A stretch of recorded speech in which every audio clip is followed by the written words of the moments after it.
Hello everyone, welcome back to Kapil physics classes. I am Visheshta and आज की इस video में हम बायोलॉजी का सैम्पल पेपर सॉल्व करने वाले हैं। और सबसे पहले हमें ये पता होना चाहिए कि जनरल इंस्ट्रक्शंस हमारे जो सैम्पल पेपर के लिए दी हैं वो कौन कौन सी हैं। तो हमारा जो हमारा एग्ज़ाम होने वाला है, theory exam for biology, that will be of 35 marks, जिसमें कि हमारे कुछ क्वेश्चंस हमारे 2 मार्क्स के हैं। मेजर जो क्वेश्चन हमारे 2 मार्क्स के हैं and some question are 3 marks and one of the question is contain 5 marks. So हम स्टार्ट करने वाले हैं। So the first question is this: Human have innate immunity for protection against pathogen that may enter the gut along with the food. इसका क्या मतलब है कि humans की जो इन्नेट इम्यूनिटी होती है, इन्नेट इम्यूनिटी जो हमें बर्थ से हमारी इम्यूनिटी हमारी बॉडी में पहले से मिली हुई है, कुछ हमारी ऐसी बॉडी में जो बैरियर्स क्रिएट करती है हमारी बॉडी, इम्यूनिटी उसकी वजह से जो क्रिएट होती है। तो इसमें बोला कि कुछ पैथोजन जो हम अपना फूड कंटेन करते हैं, कोई भी कंटामिनेटेड फूड होता है तो उसकी वजह से क्या आ जाता है, हम खाना खाते टाइम हमारे बहुत सारे माइक्रो ऑर्गेनिज्म पैथोजन्स जिन्हें हम कहते हैं जो डिजीज क्रिएट करते हैं वो भी हमारे खाने के साथ अंदर चले जाते हैं। तो इसमें क्या पूछा है, व्हाट आर द 2 बैरियर्स। तो ऐसे 2 बैरियर्स बताने जो हमारी बॉडी में बाय बर्थ हैं। तो ऐसे 2 बैरियर्स बताने हैं। तो 2 बैरियर्स हमारे 2 पॉइंट्स हो जाएंगे और 2 पॉइंट्स दोनों ही पॉइंट एक मार्क्स कंटेन करेंगे। तो हमारे 4 इन्नेट इम्यूनिटी के 4 बैरियर्स दिए हुए हैं हमारे। There are 4 types of barriers, पर हमें खाली 2 लिखने हैं। तो ये हमारी चॉइस है, कोई से भी लिख सकते हैं। सो एक हमारा होगा, सबसे पहले जब हम खाना खाएंगे तो हमारी जो बॉडी में हमारी जो स्टमक की लिनिंग होती है, जो हमारी कवरिंग होती है, उसमें क्या होता है, म्यूकस कंटेन करती है वो। तो वो म्यूकस क्या करती है, जब भी कोई भी पैथोजन आता है वो उसके अगेंस्ट वर्क करते हैं और उसकी जो हमारे पैथोजन है उनको किल करते हैं।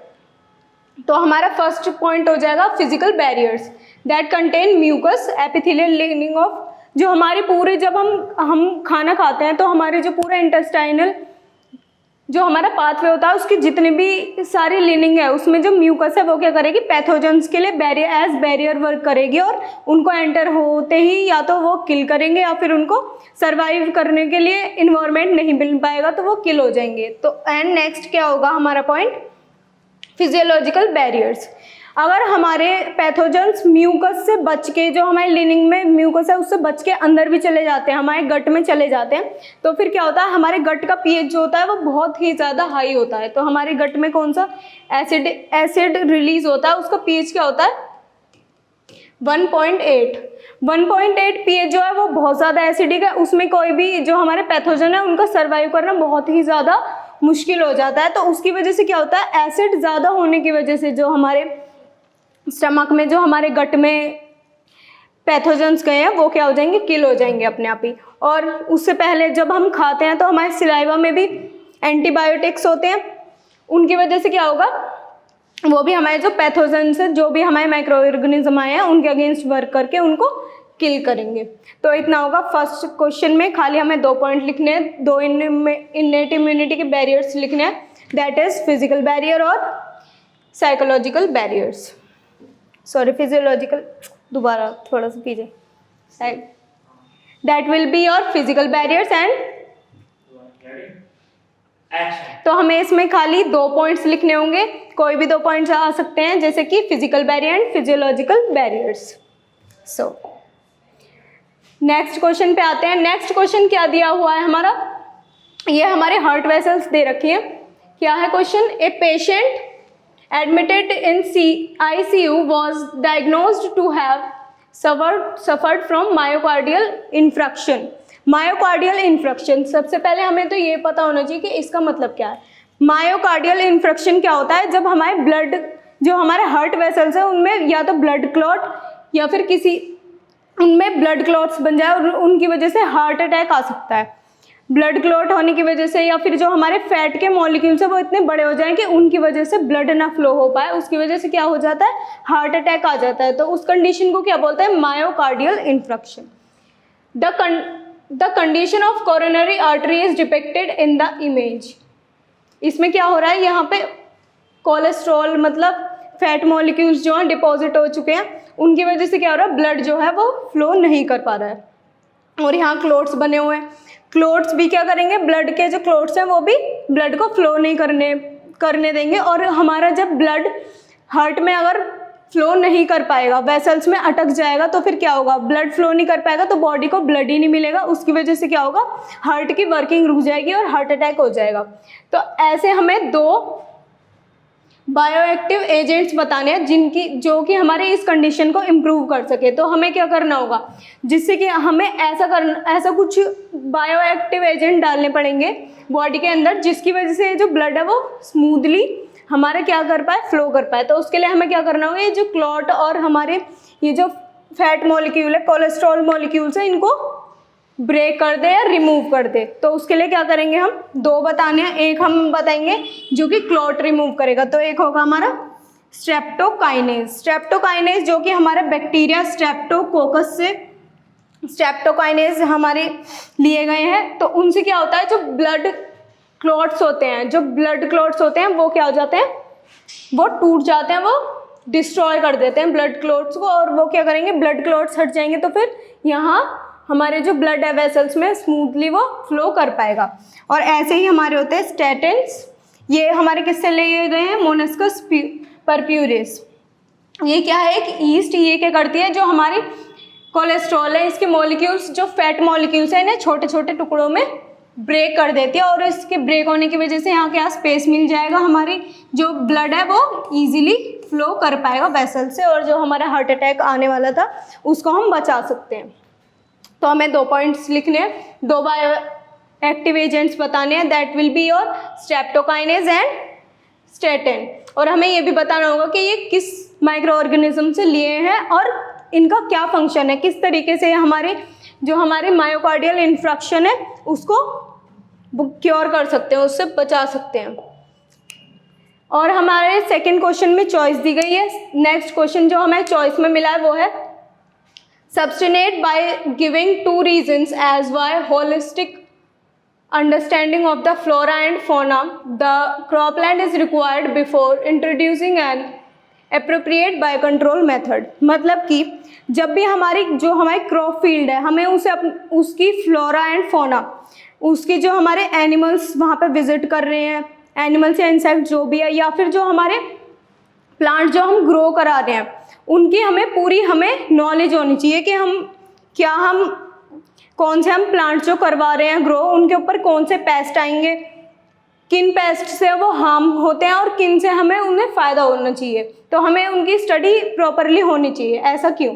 तो कोई भी बायो कंट्रोल मेथड को हम अप्लाई करें अपनी क्रॉप फील्ड से, उससे पहले हमें पता होना चाहिए कि कौन से उसमें पेस्ट जो है, कौन से इंसेक्ट उसके लिए हार्मफुल है और कौन से हमारे जो प्लांट्स के लिए यूज़फुल हो सकते हैं। काफ़ी सारे हमारे जो इंसेक्ट्स है वो पॉलिनेशन में भी हेल्प करते हैं। तो ऐसा ना हो कि जो हमने पेस्टिसाइड यूज़ करी है वो हमारी क्या हो जाए, उन इंसेक्ट्स के लिए भी हार्मफुल हो जाए, उनको भी किल कर दे जिनसे हमारी पॉलिनेशन हो रही है। फिर क्या होगा, वो पॉलिनेशन नहीं हो पाएगी, उस जो हमारे प्लांट की ग्रोथ है वो भी रुक जाएगी। तो इसलिए हमें क्या पता होना चाहिए, प्रीडेटर एंड प्रे रिलेशनशिप की नॉलेज लेने के लिए हमें क्या होना चाहिए, हमें पूरी होलिस्टिक अंडरस्टैंडिंग, होलिस्टिक हमारी पूरी स्टडी हमें करनी पड़ेगी। सो the next question is question number 3। इसमें क्या दिया हुआ है, हमें एक केमिकल कंपाउंड दे रखा है, कंपाउंड का स्ट्रक्चर दे रखा है। तो हमें ये बताना है कि ये कंपाउंड है कौन सा और इसकी फिजिकल प्रॉपर्टीज़ बतानी है। तो ये हमारा कंपाउंड क्या है, ये हमारा कंपाउंड है मॉर्फिन। मॉर्फिन क्या है, मॉर्फिन एक ड्रग है जो कि एंटी डिप्रेसेंट की एज एंटी डिप्रेसेंट यूज़ करते हैं हम। और इसकी फिजिकल प्रॉपर्टीज़ क्या है, ये एक कलर वाइट कलर का होता है और एक क्रिस्टलाइन सॉलिड क्रिस्टलाइन होता है, वाइट कलर का होता है और ऑर्डरलेस होता है। सो ये वाला क्वेश्चन बहुत सिंपल है।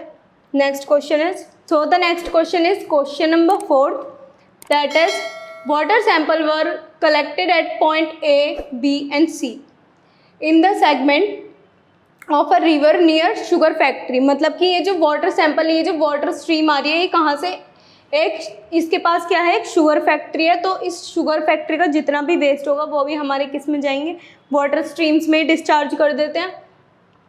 तो हमारे ये point A, point B and point C पे बीओडी लेवल दे रखा है।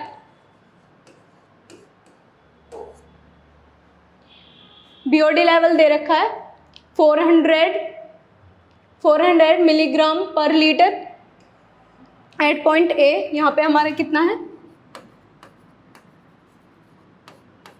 400 mg पर लीटर। बी पे हमारा है 480 mg पर लीटर एंड सी पे हमारा है 8 mg पर लीटर। तो ये हमारे 3 पॉइंट दे रखे हैं। इस वाटर स्ट्रीम के अलग अलग पॉइंट पे इसकी बीओडी दे रखी है। तो हमें ये बताना है व्हाट इट्स इंडिकेट, मतलब कि ये जो अलग अलग लेवल्स दे रखे हैं अलग अलग पॉइंट पे, ये जो हमारा ग्राफ टाइप आ रहा है तो इस पे ये क्या इंडिकेट कर रहा है।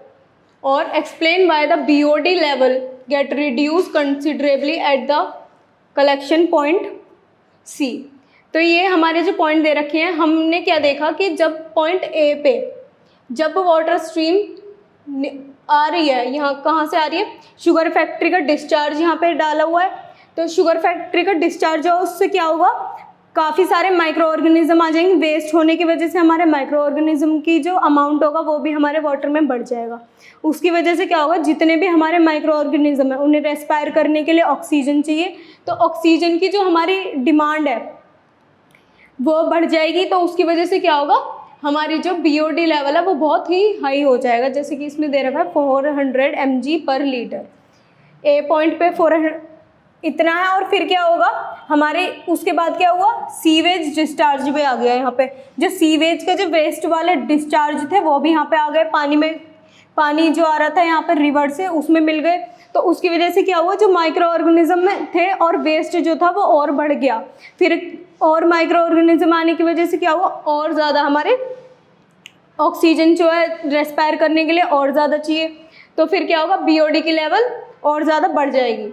तो इससे हमें क्या पता चला कि पॉइंट ए एंड बी पे क्या हो रहा है, पानी का जो पॉल्यूशन है वो पानी जो है वो वाटर पॉल्यूटेड बहुत ही ज़्यादा लेवल पे पॉल्यूटेड है, क्योंकि उसमें क्या है, ज़्यादा माइक्रो ऑर्गेनिज्म है और उसी वजह से क्या है, हमारे बीओडी लेवल जो है वो बहुत हाई है। उसके बाद क्या हुआ, जो पॉइंट बी के बाद हमारे सीवेज वाटर ट्रीट करा गया, क्लीन करा गया, क्लोरीन मिलाया उसमें। पूरे ट्रीटमेंट के बाद क्या हुआ, हमारा वाटर क्लीन हो जाएगा। उसके बाद क्या हुआ, बीओडी लेवल जो है वो डिक्रीज हो गया। कितना हो गया, कितना ज़्यादा डिक्रीज हो गया, 8 mg पर लीटर। इतना ज़्यादा डिक्रीज होने के बाद हमें क्या पता चला कि जो वाटर का पोल्यूशन था वो क्लीन ट्रीटमेंट करने के बाद, जो हमारा वाटर क्लीन करने के बाद पोल्यूशन जो है ऑलमोस्ट वो हमारा ख़त्म हो गया। तो पॉइंट ए एंड बी पे पॉल्यूशन जो था वो बहुत हाई था। ये हमें किससे पता चला, क्योंकि उसकी बीओडी लेवल भी ज़्यादा था। और जब हमने सीवेज वाटर ट्रीटमेंट से हमारा वाटर पास कराया, क्लीन कराया, उसके बाद बीओडी लेवल जो था वो बहुत डाउन चला गया और यहाँ क्या हुआ, पानी जो है वो एकदम साफ़ हो गया। अब हम उसको यूज़ कर सकते हैं। तो हमारा जो पॉइंट सी होगा वहाँ पे जो बीओडी लेवल होगा वो बहुत ही ज़्यादा डिक्रीज़ हो जाएगा। डिक्रीज़ क्यों हो जाएगा, जब हमारे यहाँ शुगर फैक्ट्री से डिस्चार्ज आया, उसके बाद सीवेज डिस्चार्ज आया, उसकी वजह से पॉल्यूशन बहुत ज़्यादा बढ़ गया था। फिर हमारा क्या हुआ, जो वाटर स्ट्रीम थी, जो हमारा वाटर था वो यहाँ सीवेज ट्रीटमेंट प्लांट में गया। तो उसकी वजह से क्या हुआ, जो हमारा पानी था उसमें जितने भी पॉल्यूशन थे, उसमें जो माइक्रो ऑर्गेनिज्म थे उनकी ग्रोथ को कंट्रोल कराया और माइक्रो ऑर्गेनिजम्स किल करा दिए डिफरेंट केमिकल्स का यूज़ करके, क्लोरीन। तो उसकी वजह से क्या हुआ, पॉल्यूशन कम हो गया। पॉल्यूशन कम होने की वजह से माइक्रो ऑर्गेनिज्म कम हुए। उनको जब माइक्रो ऑर्गेनिज्म ही नहीं है तो ऑक्सीजन की जो डिमांड थी, ऑक्सीजन जो चाहिए रेस्पायर करने के लिए माइक्रो ऑर्गेनिज्म को, वो भी बहुत कम हो गए। उसकी वजह से क्या हुआ, जो हमारी सी पॉइंट है उस पर हमारे बीओडी लेवल बहुत ही डाउन चला जाएगा। सो नेक्स्ट क्वेश्चन है हमारा, an ecologist study an area with population A thriving and unlimited resource and showing exponential growth. Exponential growth का मतलब क्या है, कोई भी ग्रोथ जो एकदम से बहुत ज़्यादा बढ़ जाती है। Introduce population B and C at the same time. तो एक इकोलॉजिस्ट था उसने क्या स्टडी करा कि एक एरिया में खाली पॉपुलेशन, पहले एक एरिया में खाली पॉपुलेशन ए रह रही थी। तो उस एरिया में अनलिमिटेड रिसोर्स थे, अनलिमिटेड रिसोर्स थे क्योंकि वो खाली एक अकेला जन था, तो उसके लिए खाना जो था अनलिमिटेड था, वो कितना भी खा सकता है, कितना भी वो लैंड यूज़ कर सकता है, उसके लिए हर चीज़ अनलिमिटेड थी, अनलिमिटेड रिसोर्स थे। उसके बाद क्या हुआ, कुछ टाइम बाद दो नई स्पीशीज़ आ गए, दो नए ऑर्गेनिज्म आ गए, दो जो कि क्या बताएं, बी और सी। तो उनके आने की वजह से क्या हुआ, अब यहाँ पे कंपटीशन बढ़ गया। पहले खाली ए था तो वो अपनी मर्जी से कुछ भी खाए, कुछ भी करे, कैसे भी किसी भी चीज़ को यूज़ करे, कोई उसको रोकने टोकने वाला नहीं था, क्योंकि वो खाली एक अकेला था जो कि कोई भी रिसोर्स को यूज़ कर रहा था। उसके बाद दो नए जन आने की वजह से क्या होगा, इनके अंदर कंपटीशन होगा कि मेरे को ज़्यादा चाहिए, मेरे को ज़्यादा चाहिए, ऐसे हर चीज़ रिसोर्स के लिए कंपटीशन होगा। उसकी वजह से क्या होगा, जब वो सेम हैबिटेट में होंगे तो कंपटीशन बढ़ने की वजह से क्या होगा, एक टाइम ऐसा आएगा कि जो हमारे रिसोर्स पहले बहुत सारे थे वो रिसोर्स बहुत ज़्यादा लिमिटेड हो जाएंगे। लिमिटेड होने की वजह से उनके बीच में सर्वाइवल के लिए फाइट होगी, और जो सबसे ज़्यादा फिट होगा उस हैबिटेट में रहने के लिए, सबसे ज़्यादा जो कंपटीशन में अबव ज़्यादा कंपटीशन में फाइट कर पाएगा, जो वही क्या करेगा, एट द एंड सर्वाइव कर पाएगा। तो इसमें क्या होगा, सबसे पहले यहाँ पे हमारी ए जो ऑर्गेनिज्म थे, तो फिर क्या हुई, एक्सपोनेंशियल ग्रोथ हुई। एक्सपोनेंशियल ग्रोथ से हमारी क्या होगी, एक्सपोनेंशियल ग्रोथ, एकदम से बहुत ज़्यादा ग्रोथ होगी इन ऑर्गेनिजम्स की। उसके बाद क्या हुआ, यहाँ पे बी और सी ऑर्गेनिज्म इंट्रोड्यूस हो गए, बी और सी। उसके बाद क्या होगा, ग्रोथ जो हमारे यहाँ पे क्या थे, यहाँ रिसोर्स अनलिमिटेड थे, रिसोर्स जो थे वो अनलिमिटेड थे। तो रिसोर्स अनलिमिटेड होने की वजह से इनकी ग्रोथ भी हो पा रही थी, क्योंकि जितना ये चाह रहे थे उन्हें उतना मिल पा रहा था, तो आराम से मिल पा रहा था, तो ग्रोथ भी हमारी ऑर्गेनिजम्स की बहुत ही ईजिली ज़्यादा हो पा रही थी। फिर एक टाइम बाद जब हमारी दो नए और ऑर्गेनिजम्स आ गए सेम हैबिटेट, उतनी ही जगह में, अगर एक ही घर में आके पहले कोई एक अकेला इंसान रह रहा है और फिर तो वो आराम से रह सकता है, खाना भी उतना ही होगा, हर चीज़ उतनी है, और बाद में दो जने और आके रहने लग जाएं सेम हाउस में, तो फिर उससे क्या होगा कि सब में खाना बटेगा। खाना बटने की वजह से एक टाइम पे क्या होगा, खाना कम पड़ने लगेगा, किसी को ज़्यादा चाहिए, ऐसे करके उनके बीच में फाइट होगी। और उसके बाद क्या होगा, एक टाइम ऐसा होगा जो ज़्यादा कैपेबल होगा उस जगह पे रहने के लिए, जो तो फिर वो क्या करेगा, वो ही सर्वाइव कर पाएगा। और एक टाइम बाद जो हमारे रिसोर्स भी हैं वो लिमिटेड हो जाएंगे, उसकी वजह से क्या होगा, हमारी ग्रोथ जो है वो रुक जाएगी इस ऑर्गेनिज्म की। तो ये हमारी क्या एक शेप देता है, कर्व। हम जब इस कंडीशन को हम ग्राफ पे प्लॉट करेंगे तो ये हमारा एक ऐसे शेप का ग्राफ देगा, इसको हम क्या बोलते हैं, सिग्मोइड कर्व बोलते हैं। तो जब हमारी एक्सपोनेंशियल ग्रोथ हो रही थी तो क्या हो रहा था, हमारी जे शेप्ड कर्व आ रहा था। जे शेप्ड कर्व में एक टाइम के बाद जब लिमिटेड सोर्स हो जाते हैं तब क्या होता है, हमारा जो सिग्मोइड कर्व आता है उस कंडीशन में क्या होता है कि लॉजिस्टिक ग्रोथ होती है, मतलब कि जो सर्वाइव वो ही कर पाएगा, वो ही ऑर्गेनिज्म सर्वाइव कर पाएगा जो ज़्यादा कंपटीशन में आगे होगा। तो इतना ही है ये वाला क्वेश्चन। इसमें हमें क्या बताना है कि जो हमारे नई स्पीशीज़ आने की वजह से सेम एरिया में कंपटीशन बढ़ जाएगा और रिसोर्स जो है वो लिमिटेड हो जाएंगे, और लिमिटेड होने की वजह से कंपटीशन बढ़ेगा और जो ज़्यादा सर्वाइव कर पाएगा वही वहाँ पे रह पाएगा। नेक्स्ट क्वेश्चन है हमारा question number 6, that is with the decline in the population of fig species it was notice that the population of wasp species also start decline. Fig क्या एक फ्रूट है, उसमें क्या होता है, इसमें क्या बता रखा है कि फिज जो थी एक फ्रूट की स्पीशीज़ है कि उनके नंबर में डिक्लाइन होने की वजह से जैसे जैसे उनका नंबर कम हो रहा है किसी भी एरिया में, तो जो वास्प एक इंसेक्ट होता है वो उनके नंबर भी क्या हो रहा है, डिक्लाइन, उनके नंबर भी डिक्रीज होते जा रहे हैं। जैसे जैसे फिज हमारे कम होते जा रहे हैं नंबर्स में, ऐसे वास्प कम होते जा रहे हैं। What is the relationship between the two and what could be the possible reason for the decline of wasp? मतलब कि ये पूछा है कि इन दोनों के बीच में क्या रिलेशनशिप है, और ये बताना है कि जो वास्प है, जब हमारे फिज की जो स्पीशीज़ में नंबर जो है डिक्लाइन हो रहे हैं, कम नंबर में हो रही है वो स्पीशीज़, तो जो वास्प है वो भी क्यों कम होते जा रहे हैं, तो ये बताना है। तो जो फिज होता है हमारा एक फ्रूट है, और वास्प जो इंसेक्ट होता है, तो फिज की जो पॉलिनेशन होती है, जो सीड पॉलिनेट होते हैं, वो हमारा ये इंसेक्ट करता है वास्प। तो जब हमारे और ये वास्प जो है वो क्या करते हैं, अपनी जो फिज के अंदर, फिज ये हमारा फ्रूट जो है इसके अंदर स्पेस होता है, उस स्पेस को अपने जो एग ले करने के लिए यूज़ करते हैं, जो स्पेस है। तो इनका आधा सर्वाइवल, आधा स्टेज जो है इस फ्रूट के अंदर ही जाती है। एग होने के बाद फिर जब मैच्योरेशन तक ये कहाँ पे रहते हैं, इस फ्रूट के अंदर ही रहते हैं। तो जब हमारी फिज की जो हमारी नंबर कम होने लगे, तो फिर जो उनकी लोग जो भी उनके लिए जगह थी एग को ले करने के लिए, वो भी क्या होगी, कम हो जाएगी। तो उनकी वजह से क्या होगा, जब हम उनको एग ही ले करने के लिए जगह नहीं मिलेगी, सर्वाइव करने के लिए जगह नहीं मिलेगी, तो क्या होगा, उनकी भी डेथ होने लग जाएगी।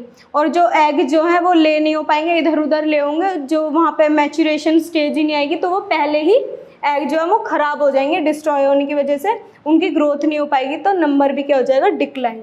और इन दोनों की, क्योंकि ये भी इसका फिज जो है ये इसके लिए यूज़फुल है। यूज़फुल कैसे हैं, क्योंकि ये पॉलिनेशन में हेल्प कर रहे हैं। अगर वास्प कम हो जाएंगे तो फिर पॉलिनेशन कम होगा, तो फिर इनकी भी ग्रोथ नहीं होगी।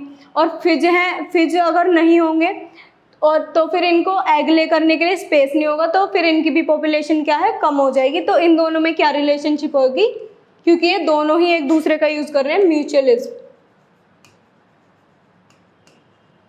ये क्या शो कर रहे हैं, म्यूचुअलिज्म शो कर रहे हैं, जिसका मतलब क्या है कि दोनों ही एक दूसरे का कुछ ना कुछ फ़ायदा कर रहे हैं, और एक दूसरे के बिना ये सर्वाइव नहीं कर सकते। अगर इनका नंबर डिक्लाइन होगा तो इनका भी नंबर डिक्लाइन होगा।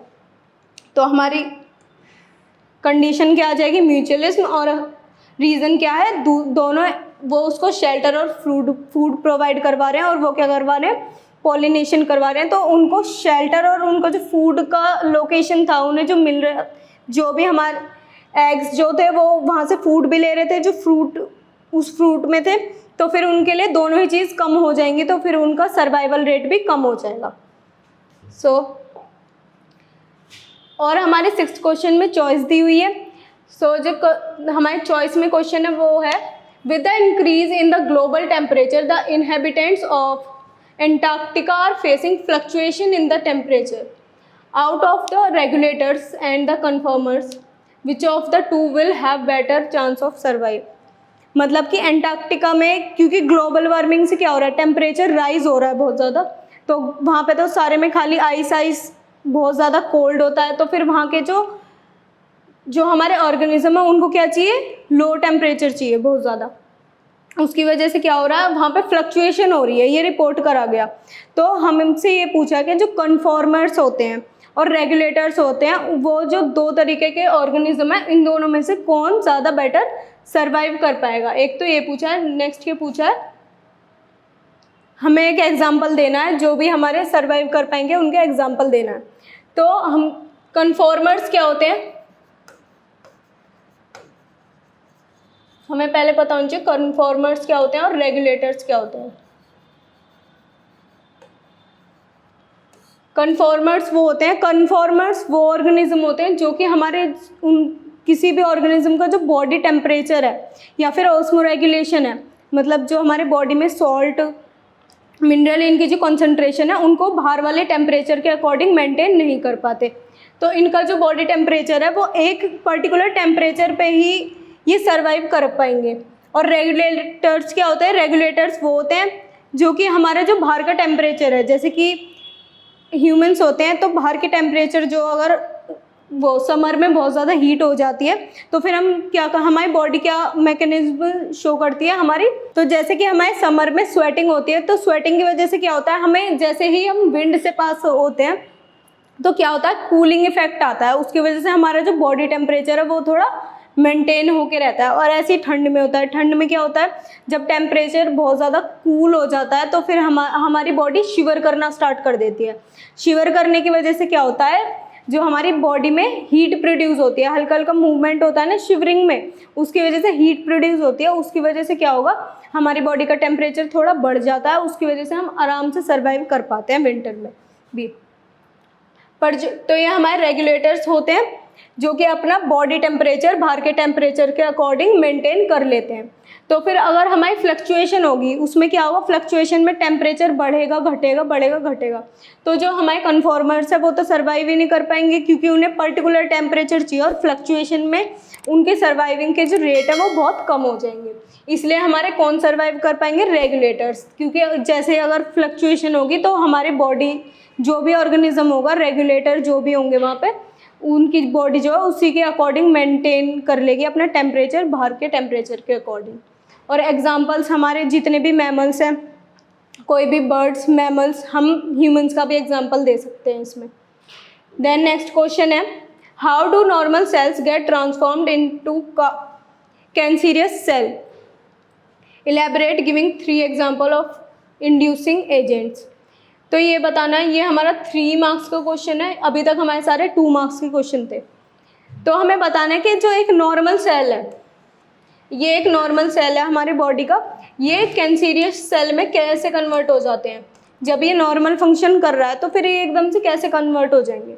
तो हमारी बॉडी में कार्सिनोजेंस के एंटर होने की वजह से, किसी भी तरीके से अगर हमारे बॉडी में कार्सिनोजन अगर प्रेजेंट हो जाए तो हमारी वो क्या करते हैं, हमारी बॉडी में कार्सिनोजेनेसिस प्रोसेस, मतलब कि हमारे जो बॉडी के जो सेल है उनमें ट्यूमर इंड्यूस कर देते हैं। ट्यूमर, उनमें क्या हो जाता है, ऐसा इफेक्ट आ जाता है कि जिसकी वजह से उनकी जो ग्रोथ है वो बहुत ज़्यादा इंटेंस हो जाती है, बहुत ही सारे वो सेल्स में डिवाइड होने लगते हैं। तो हमारे कार्सिनोजेंस हमारे बॉडी में किस तरीके से आ सकते हैं, ये हमें बताने हैं।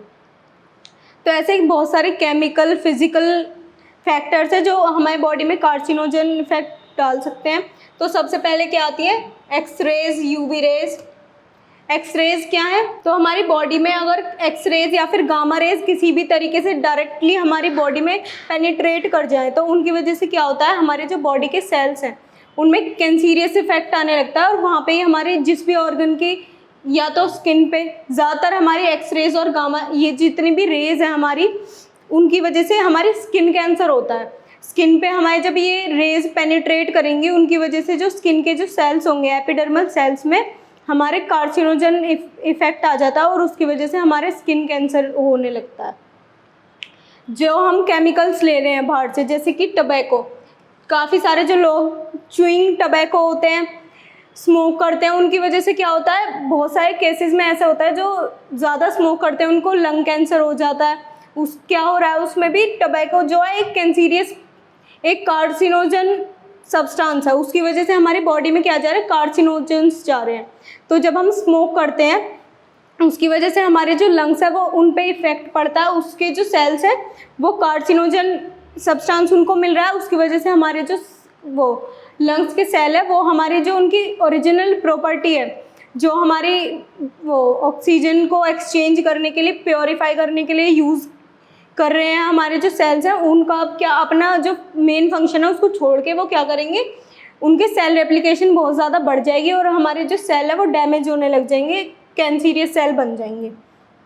और हमारे कुछ जो वायरस है, हमारे बहुत सारे वायरस हमारी बॉडी में अगर इंड्यूस हो जाएं, उनकी वजह से भी क्या होता है, वो भी हमारी बॉडी में कार्सिनोजन इफेक्ट्स डाल सकते हैं। तो क्या क्या हो सकते हैं, एक्सरेज, यूवी रेज, ये हमारे इफेक्ट हो सकते हैं। टबैको जो हम बाहर से केमिकल्स ले रहे हैं उनमें अगर कार्सिनोजन है वो भी हमारे क्या कर सकते हैं, बॉडी में कार्सिनोजन इफेक्ट इंड्यूस करके नॉर्मल सेल को कैंसरियस सेल में बदल सकते हैं। या फिर हमारे कुछ वायरसेस जिनकी वजह से हमारे बॉडी में क्या होगा, कार्सिनोजन इफेक्ट इंड्यूस हो जाएगा, हमारी बॉडी के जो सेल्स हैं वो नॉर्मल सेल से कैसे हो जाएंगे, कैंसरियस सेल में कन्वर्ट हो जाएंगे।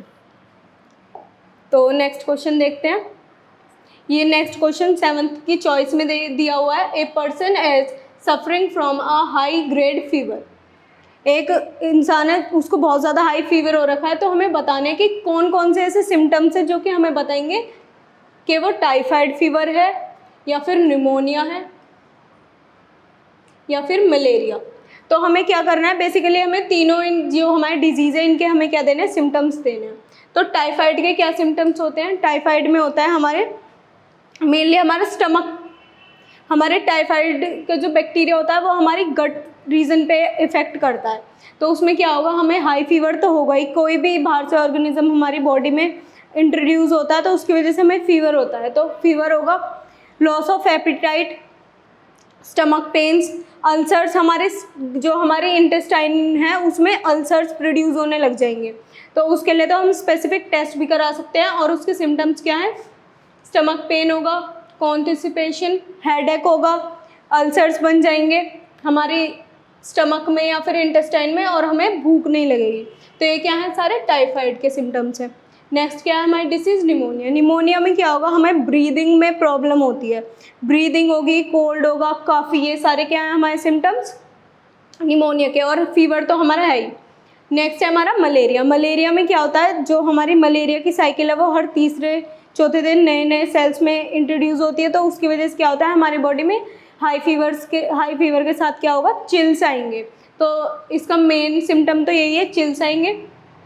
और क्या होगा? मलेरिया में चिल्स आएंगे और बहुत ज़्यादा हाई फीवर होगा, हर दूसरे तीसरे दिन ज़्यादा ठंड लगेगी, फिर थोड़ा नॉर्मल होने लगेगा, फिर हाई फीवर दोबारा होगा, फिर नॉर्मल होने लगेगा। तो एक ऐसा किस में होगा? मलेरिया में। फिर हमारा नेक्स्ट क्वेश्चन है question number 8, that is recognition of an antigenic protein of a pathogen or exposure to a pathogen occur during many type of immunity response. मतलब कि हमारी बॉडी में जब भी कोई पैथोजन आएगा, कोई भी हमारी बॉडी में पैथोजन बाहर से आएंगे, तो फिर हमारी बॉडी जो है काफ़ी तरीके के, जो हमारे अलग अलग तरीके के इम्यूनिटी, हमारी जो बॉडी की इम्यूनिटी होती है वो डिफरेंट तरीके से क्या करती है? उसका रिस्पॉन्स करती है। Inducing active immunity and induce active immunity specific the type of response एलिकेट।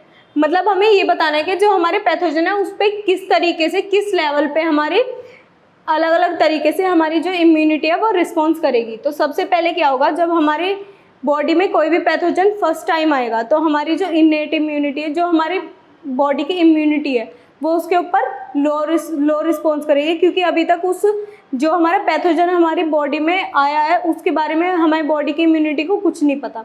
तो पहली बारी जब वो अटैक करेगा पैथोजन, तो जब पहली बारी कोई भी पैथोजन हमारी बॉडी में अटैक करेगा तो फिर क्या होगा? फर्स्ट टाइम पे जो हमारी इम्यूनिटी रिस्पॉन्स करेगी वो बहुत ही लो रिस्पॉन्स होगा। लो रिस्पॉन्स इसलिए होगा क्योंकि जो हमारी बॉडी का इम्यून सिस्टम है उसको वो पहली बार अटैक कर रहा है, तो पहली बारी में पता नहीं होता है कि मतलब कि कौन से उसके अगेंस्ट हमें किस तरीके के केमिकल्स हमारे उसके अगेंस्ट यूज़ करने हैं।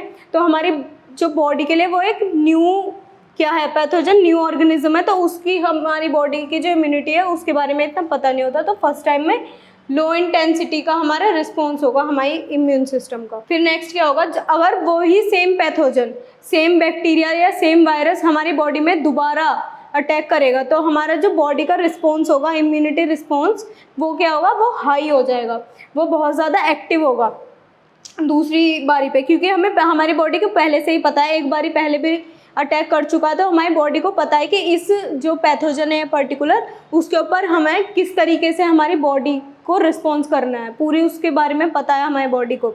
तो हमारी बॉडी में क्या होगा? लिम्फोसाइट्स जो हैं हमारी, लिम्फोसाइट मतलब WBCs जो हमारी, उसमें दो तरीके की lymphocyte, B lymphocyte and T lymphocyte जो हैं क्या बनाती हैं? उसके अगेंस्ट एंटीबॉडीज़ बनाती हैं। तो हमारी बॉडी को अब पता चल चुका है किस तरीके के एंटीबॉडीज़ उस पैथोजन को किल करने के लिए हमारी बॉडी को चाहिए। तो हमारी बी लिम्फोसाइट क्या करेगी? बी लिम्फोसाइट एंटीबॉडीज़ प्रोड्यूस करना स्टार्ट करेगी, और टी लिम्फोसाइट्स क्या करते हैं? ये एंटीबॉडीज़ बनाती नहीं है, एंटीबॉडीज़ बनाने में बी लिम्फोसाइट्स की हेल्प करती हैं। तो फिर क्या होगा? हमारी एंटीबॉडीज़ बनाएंगी बी लिम्फोसाइट्स, और टी लिम्फोसाइट्स उनकी हेल्प करके क्या करेंगे? पैथोजन जो है वो उसको किल कर देंगे। फर्स्ट टाइम में लो रिस्पॉन्स है, सेकेंड टाइम में उसको जो है हाई रिस्पॉन्स होगा, और जो एंटीबॉडीज़ बनेंगी वो बहुत ज़्यादा नंबर में बनेंगे और उसको प्रॉपरली किल कर देंगी। सो the next question is question number 9, that is in A pathological lab a series of step were taken for finding the gene of interest. Describe the step or make a flow chart showing the process of amplification in this gene of interest. मतलब कि ये जो gene of interest है ये हमें एक DNA का sample दिया हुआ है, उसमें से हमें अपनी जो gene of interest है वो लेनी है। तो हमें उसके लिए क्या एम्पलीफाई करने के लिए हमें क्या करना होगा? कौन सा प्रोसेस यूज़ करते हैं हम जीन एम्प्लीफिकेशन के लिए? PCR। तो हमें यहाँ पे बेसिकली PCR के स्टेप्स बताने कि किस तरीके से जो PCR है हमारे वो किन 3 स्टेप, जो हमारे 3 स्टेप हैं PCR के, वो बताने हमें कि किस तरीके से हमारी जो जीन ऑफ इंटरेस्ट है उसको हम एम्पलीफाई करते हैं। तो हमारे कौन से 3 स्टेप्स होते हैं? फर्स्ट स्टेप होता है हमारा डीनेचुरेशन। डीनेचुरेशन में हमारा क्या होता है, जो DNA के 2 स्ट्रैंड्स होते हैं, हमारे DNA के 2 स्ट्रैंड, डबल स्ट्रैंडेड होता है हमारा DNA। तो उसमें क्या होता है, जो DNA के 2 स्ट्रैंड्स हैं उनको हाई टेम्परेचर प्रोवाइड करके 94 डिग्री सेल्सियस का हीट शॉक देके क्या करते हैं, हम दोनों स्ट्रैंड्स को अलग अलग कर लेते हैं।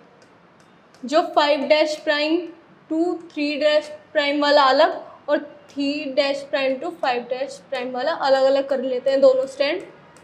तो फर्स्ट स्टेप में हम क्या करते हैं, जो DNA के जो दोनों डबल स्ट्रैंडेड जो हमारा DNA की उसको हम हीट प्रोवाइड करा के हाई टेम्परेचर दे के जो दोनों स्ट्रैंड्स हैं उनको अलग कर लेंगे। ये हो गया फर्स्ट स्टेप। इसमें कितना प्रोवाइड करवा रहे हैं हम temperature, that is 42 degree Celsius to 92 degree Celsius to थोड़ा सा पीछे बोल लूँ। तो जो हम डीनेचुरेशन में जो हमारा फर्स्ट स्टेप है डीनेचुरेशन का, उसमें हम टेम्परेचर कितना प्रोवाइड करा रहे हैं, 92 डिग्री सेल्सियस टू 96, इस रेंज में हम टेम्परेचर प्रोवाइड करा के क्या करेंगे, जो हमारा DNA के दोनों स्ट्रैंड्स हैं उनको अलग करेंगे। उसके बाद होता है नेक्स्ट स्टेप। तो ये फर्स्ट स्टेप हो गया हमारा डीनेचुरेशन का। नेक्स्ट स्टेप होता है हमारा एनिलीन का। एनिलीन में हम क्या करते हैं, जो हमारे जो अलग अलग स्ट्रैंड्स मिले हैं हमें, एक स्ट्रैंड ये मिला है 5' टू 3' वाला, एक हमें स्ट्रैंड मिला था 3' टू 5' वाला। तो अब हम यहाँ पे क्या करेंगे, हमारे जो प्रिपेयर्ड जो हमारे प्राइमर्स होते हैं उनको यहाँ पे अटैच करवाएंगे। जो हमारे स्ट्रैंड हैं अलग अलग उनमें क्या करवाएंगे हम, ये हमारे जो प्राइमर्स होते हैं, प्राइमर्स हमारे मार्केट में मिलते हैं, इनको हम क्या करेंगे, छोटे छोटे DNA के स्ट्रैंड्स होते हैं तो उनके साथ क्या करवाएंगे, पेयरिंग करवा देंगे।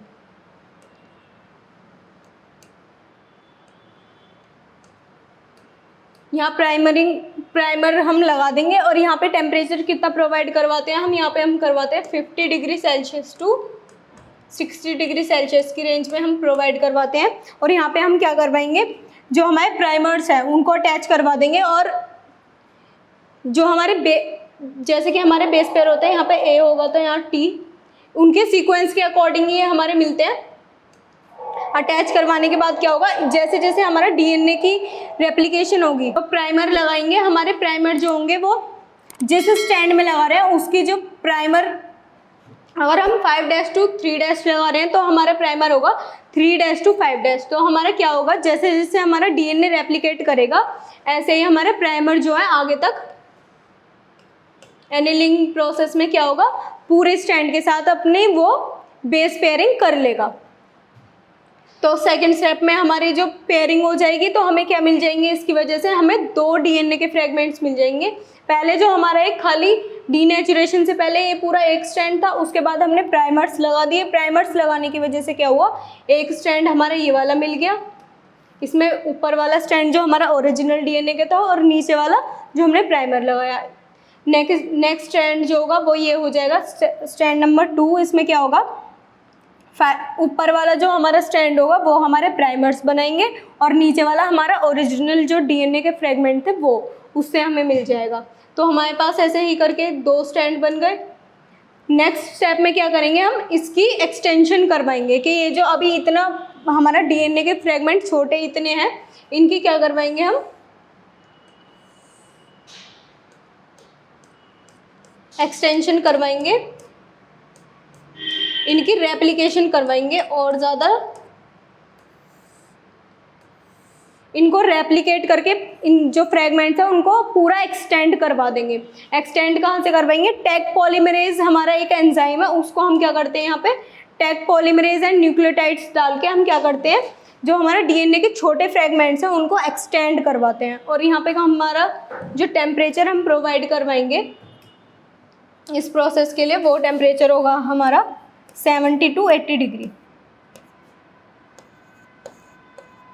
70 to 80 डिग्री सेल्सियस हमारा जो टेम्परेचर प्रोवाइड करवा के एक्सटेंशन करवा देंगे। तो इसकी वजह से क्या होगा, हमारे पास खाली एक डीएनए का, पहले हमारा छोटा सा एक फ्रेगमेंट था डीएनए का, उससे हमें पहले 2 डीएनए के फ्रेगमेंट्स मिले और उनको भी हमने क्या करवाया, बहुत ही एक्सटेंड करवा दिया। उसकी वजह से हम ये ही साइकिल हमारी कम से कम 25 to 30 टाइम्स रिपीट होती है। उसकी वजह से हमें बहुत ही सारे डीएनए के फ्रेगमेंट्स मिल जाते हैं, जिसकी वजह से हम क्या, जो हमारी जीन ऑफ इंटरेस्ट होती है उसको हम एम्पलीफाई आराम से कर पाएंगे, क्योंकि अब ज़्यादा स्ट्रैंड है, ज़्यादा नंबर में है और ज़्यादा लेंथ भी है, तो हम उसमें से अपनी जीन ऑफ इंटरेस्ट जो है वो ईजिली ले पाएंगे, एम्पलीफाई कर पाएंगे। तो ये 3 स्टेप्स लिखने हैं, डीनेचुरेशन, एनिलीन एंड एक्सटेंशन। ये 3 स्टेप्स होंगे। पर step is contain 1 mark. So the next question is question number 10. The evil quadrant describe the rate of species extinction due to human activities.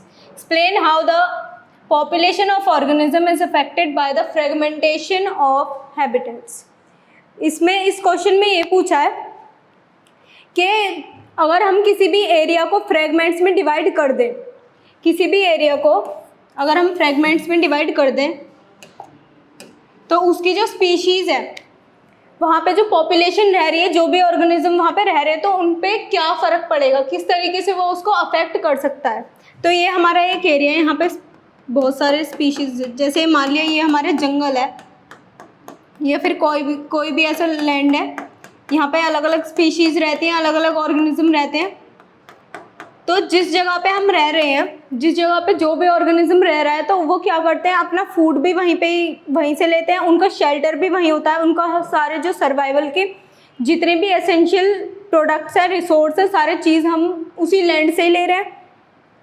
तो फिर क्या होगा, अगर हम उस लैंड को ही फ्रेगमेंट्स में डिवाइड कर दें, यहाँ हमने रोड बना दी, यहाँ हमने इंडस्ट्रियल एरिया अपना क्रिएट कर दिया, तो उसकी वजह से क्या होगा, यहाँ पे हमने कोई भी अपनी कुछ भी यहाँ पे अपनी फैक्ट्रीज हमने सेटअप करवा दी, तो फिर उसकी वजह से क्या होगा, ये जो एरिया डिवाइड हो जाएगा, अलग अलग टुकड़ों में डिवाइड हो जाएगा, ये एक पार्ट ये रहा, एक पार्ट ये रहा। तो इसकी वजह से क्या होगा, जिस भी एरिया में ये जो एरिया जो हमने कट करे हैं, जिनको हमने अपने यूज़ के लिए इनको हमने क्या करा, ऑक्यूपाई कर लिया, तो यहाँ पे जो ऑर्गेनिज्म रह रहे थे उनको तो डिस्टर्बेंस होगी, इनको क्या करना पड़ेगा, अब ये यहाँ पे तो रह नहीं सकते, क्योंकि वो फैक्ट्रीज में तो रह नहीं सकते ऑर्गेनिज्म, कोई भी एनिमल है, कोई भी बर्ड है, वो उनको क्या चाहिए, उनका हैबिटेट क्या था, पहले जंगल था, तो जंगल में ट्रीज थे, पूरे जो ट्रीज से ही वो अपने फ्रूट ले रहे हैं, सारे एनिमल्स जो हैं एक दूसरे को हंट करके क्या कर रहे हैं, फूड ले पा रहे हैं। तो एक क्या होगा उसकी वजह से, यहाँ पे जब हम सारे ट्रीज हटा देंगे, इतने एरिया में ट्रीज हमने हटा दिए अपनी इंडस्ट्री सेटअप करने के लिए, तो यहाँ पे क्या होगा, यहाँ से सारे प्लांट्स जो है वो रिमूव हो जाएंगे। उसकी वजह से जो एनिमल्स यहाँ पे रह रहे थे, जो हमारे ग्रेजिंग की वजह से या फिर किसी भी फ्रूट या फिर उनका जो भी फूड मटेरियल जो था वो प्लांट से ले रहे थे, तो प्लांट ख़त्म हो गए, तो उनका फूड रिसोर्स हट जाएगा, तो उन्हें क्या करना पड़ेगा, यहाँ से कहीं और जाना पड़ेगा, माइग्रेट करके कहीं और जाना पड़ेगा। फिर क्या होता है, ये माइग्रेशन करते हैं, दूसरे एरियाज़ में माइग्रेट करेंगे, तो माइग्रेशन में भी क्या होगा, माइग्रेशन के प्रोसेस में अब उन्हें खाना तो मिला नहीं है, तो माइग्रेट, और उनके पास रहने के लिए जगह भी नहीं है, तो जब वो माइग्रेट करना स्टार्ट करेंगे, माइग्रेट की, अब उनके पास खाना भी नहीं है, तो वीकनेस हो जाएगी। पहले तो जब हमने इंडस्ट्री सेटअप करी है अपनी, तभी बहुत सारे ऑर्गेनिज्म क्या है वहाँ पे से मरना स्टार्ट हो जाएंगे, जो कि माइग्रेट नहीं कर पाएंगे। जैसे अगर माइग्रेट करना स्टार्ट भी करा, वो माइग्रेट करते करते जब उन्हें अप्रोप्रिएट लैंड जब तक नहीं मिलेगा कि कोई जो एक बर्ड है वो कि एक पर्टिकुलर ट्री पे ही रह सकती है, कि या फिर उसे अपने हैबिटेट में वाले फ्रूट्स चाहिए, उनका जो फूड मटेरियल है वो एक पर्टिकुलर फ्रूट ही है या फिर कुछ पर्टिकुलर फ्रूट्स ही हैं, तो उसे ढूंढने में माइग्रेट करने के लिए भी एनर्जी चाहिए। तो ऐसा भी हो सकता है कि माइग्रेट करते टाइम भी वो क्या हो जाए, उनकी डेथ हो जाए।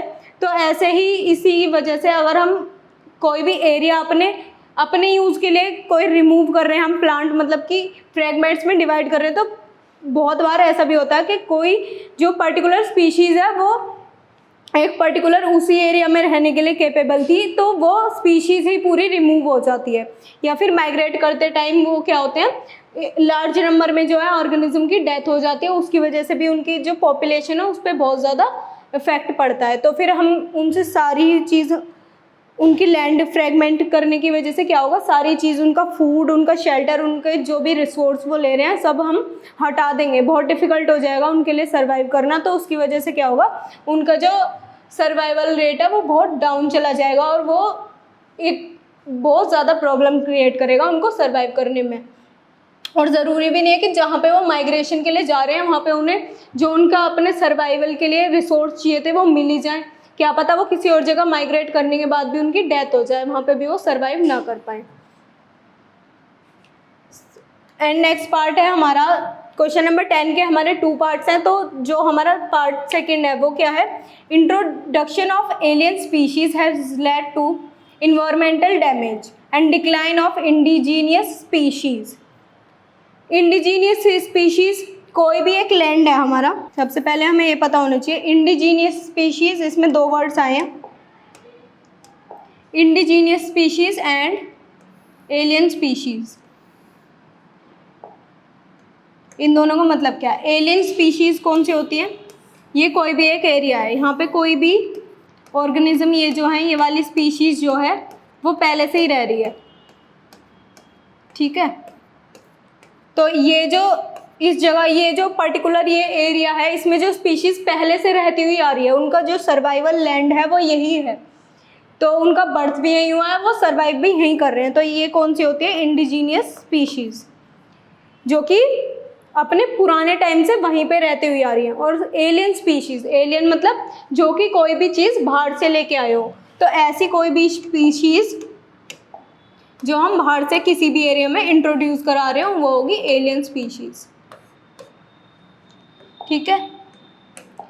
तो फिर क्या होगा, इन्होंने क्या बोला है कि अगर हम किसी भी एरिया में, अगर जहाँ पे इंडिजीनियस स्पीशीज़ है उन पे क्या फ़र्क पड़ता, किस तरीके से वो जो इंडिजीनियस स्पीशीज़ है उनके जो पॉपुलेशन है उसको डिक्रीज़ कर सकती है। एलियन स्पीशीज़ अगर हम किसी भी लैंड एरिया में, अगर हम किसी भी कोई भी स्पीशीज, कोई भी ऑर्गेनिज्म बाहर से लाके डाल दें, जैसे कि कोई हमारा क्रॉप लैंड है, वहाँ पे हमने वीट उगा रखा है, अगर हम उसमें किसी और जगह से लाके कोई और क्रॉप लाके उगा दें, फिर और वो क्रॉप क्या कर रहा है, एज वीड ग्रो करेगा वहाँ पे।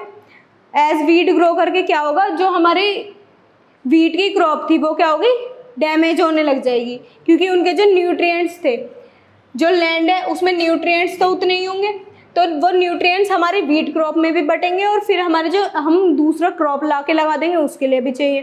तो फिर क्या होगा, उनमें कंपटीशन होगा, और कंपटीशन में जो भी बेटर सर्वाइव करवा पाएगा, जो भी बेटर परफॉर्मेंस देगा वो ही सर्वाइव कर पाएगा। तो ज़रूरी नहीं है कि जो हमारे इंडिजीनियस स्पीशीज़ है वो ही हमेशा बेटर सर्वाइवल दिखाए।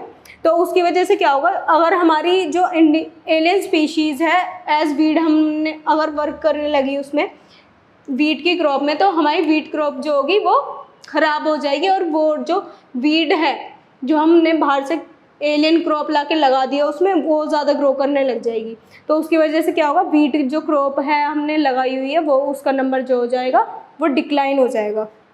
इसी तरीके से हमें बताना है कि किस तरीके से जो हमारी उनकी जो इंडिजीनियस स्पीशीज़ है उसका नंबर कम कर देंगे, और उनके एग्जांपल्स देने हैं। तो कोई भी एक एग्जांपल दे देंगे, हमारे एनसीईआरटी में काफ़ी सारे एग्जांपल्स दिए हुए हैं। एक है हमारा नाइल पर्च।